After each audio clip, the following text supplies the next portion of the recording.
After 6 p.m. local time on Tuesday the 4th of August, an explosion ripped through Beirut's port. People in Lebanon's capital had earlier spotted a large fire at the port, billowing dark smoke into the air. There were reports that a warehouse containing fireworks had caught fire. And several videos of the scene showed coloured flashes in the flames. Videos from the scene suggest there was one smaller explosion. And then roughly 30 seconds later, this enormous shock. The blast struck with the force of a 3.5 magnitude earthquake. This was the aftermath. Windows shattered in buildings across the city and damaged cars on the roads near the port. This is where the explosion happened. 4 kilometers away, in the St. Mar-Meroun church, a priest and his congregation were taking part in Mass.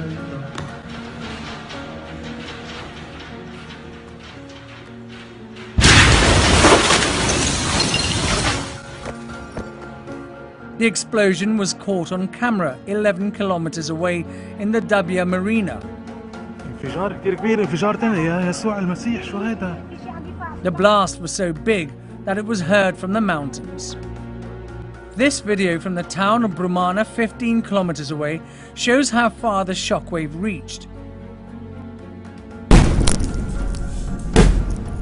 It was even heard and felt as far away as Cyprus, more than 125 miles across the Mediterranean.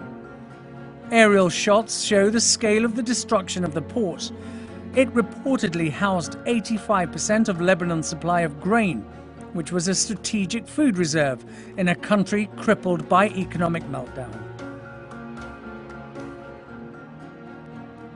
You can see the impact on the Beirut port silos building before and after the explosion.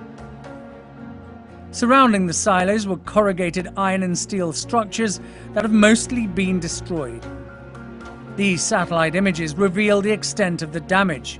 This crater was once a warehouse. Now it's underwater.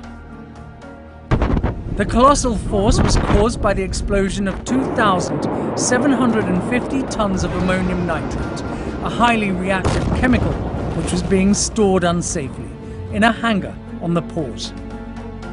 Lebanon's Prime Minister Hassan Diab has promised that those responsible for the catastrophe will pay the